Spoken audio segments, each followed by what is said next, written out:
Là, c'est la ferme qui s'appelle l'Arche Végétale. On a 3 techniques de culture ici en place.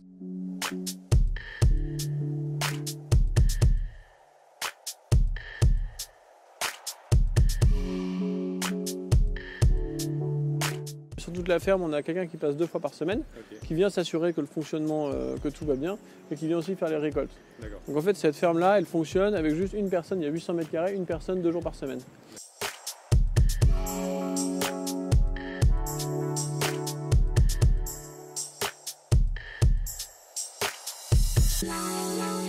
On appelle ça du bac de permaculture, nous on l'appelle forest bed, et en fait on recompose un substrat en couches, on alterne des couches carbonées et azotées pour maximiser la production des plantes. On utilise du mycélium de champignons pour favoriser l'apport azoté. L'avantage c'est que la plante au début quand elle va commencer, donc elle a un développement racinaire où elle va utiliser du compost. Après dès qu'elle arrive sur l'azote, c'est ce qui va permettre de faire les tiges, les feuilles et tout. Ouais. Et après derrière elle va aller au fond, puiser vraiment dans un compost très riche pour fructifier. Okay. Donc en fait naturellement en reproduisant ces couches, on arrive à favoriser le développement. On plante surtout des courges.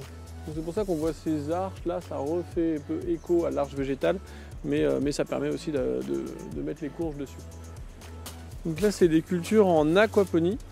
Donc en fait on utilise des gouttières là dans lesquelles les végétaux vont venir, vous voyez là on vient d'en mettre là. Donc c'est des végétaux en petites mottes qu'on a venu planter et les racines vont se développer et vont baigner dans l'eau. C'est une solution nutritive qui est amendée par des poissons. Donc vous allez voir derrière on a 3 bassins dans lesquels les poissons, c'est leur déjection naturelle, qui vont venir aux plantes. Les plantes vont assimiler justement ces déjections et ça repart après aux poissons. Bon, le seul truc c'est qu'en fait la déjection des poissons ne sont pas directement assimilables par la plante, donc on passe par un filtre biologique et à UV qu'on va voir. Il y a un filtre UV pour détruire un peu les algues, pour pas qu'il y ait trop d'algues, et après il y a un filtre biologique et lui il va permettre de dégrader justement les déjections des poissons pour qu'elles les transforment en quelque chose d'assimilable par la plante. Donc voilà ce qu'on appelle un système aquaponique. Donc là c'est un système aquaponique couplé. Là c'est des carpe coil. L'avantage des carpe coil c'est qu'on les revend en poissons d'ornement, on ne les tue pas. L'avantage de la carpe coil c'est qu'en fait en cas de forte chaleur elle résiste très bien aux fortes températures. Okay. Vous en avez dès que vous allez dans un aquarium, vous en voyez, dès que vous avez un hall d'une n'importe quelle boîte, un aquarium, vous avez des carpe coil quasiment.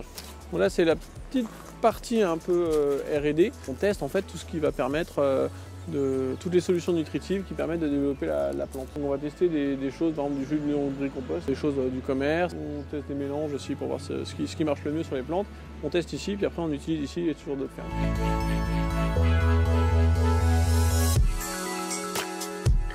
Sur les gouttières ici et sur les tours, là-bas on a 50 tours, un peu plus je crois 60 tours. C'est ce qui produit quasiment toute la production et après juste pour les courges on a les bacs. On a une réserve d'eau à l'intérieur, donc en fait à l'intérieur de la tour on va venir, vous verrez il y a des cuves, mais on vient alimenter en permanence la solution nutritive. Par derrière d'ailleurs, il y a juste un système de chasse d'eau pour pas que ça déborde. Et après on va avoir une pompe à l'intérieur, là vous la voyez, la pompe elle vient envoyer de l'eau via le centre là. À l'intérieur, elle vient envoyer de l'eau jusqu'en haut et après comme une fontaine, ça vient descendre et percoler en fait sur toutes les différentes plantes qui sont à cet endroit-là. Soit c'est les engrais chimiques, donc ça on n'utilise pas, soit dans les engrais naturels. Il y a 2 types d'engrais naturels, il y a les engrais minéraux et les engrais organiques. Les minéraux c'est de l'extraction minière, donc on est obligé d'en prendre un petit peu, mais après on essaye au maximum d'avoir des engrais organiques. C'est de la mélasse, souvent de betterave, mélasse. Quand c'est liquide, il faut que ça soit des toutes petites molécules. Mais organique, le problème c'est que souvent il reste des grosses molécules. Nous on a l'impression que c'est du jus, mais en fait il y a quand même des grosses molécules dedans. Et la plante elle n'arrive pas à casser ça. Tout en haut des tours, comme ce qui est dans les cuves, ça vient directement en haut. Et en fait là ça vient dans un premier panier avant de se diffuser partout. Vous voyez la tour elle est en haut. Et bien là dans ce panier là on met justement des bactéries, enfin un environnement bactérien fort pour pré-dégrader la matière. Là on peut mettre tout ce qui est légumes feuilles et on met des piments, des tomates, des courges aussi, des concombres. Sur 1 mètre carré on arrive à faire 44 tours. Ça fait quasiment une trentaine de kilos par mètre carré. On a fait 3 tonnes là, en 2020, mais c'était une année un peu bizarre, mais on a fait à peu près 3 tonnes et on pense l'année prochaine faire plutôt 4-5 tonnes, peut-être 6 tonnes. Donc même 6 tonnes ou même 4 tonnes sur 800 mètres carrés, c'est pas mal, hein. Personne ne fait ça même en traditionnel. Après en milieu urbain, il y a beaucoup de chaleur, donc on n'a pas besoin de serre, on arrive à produire.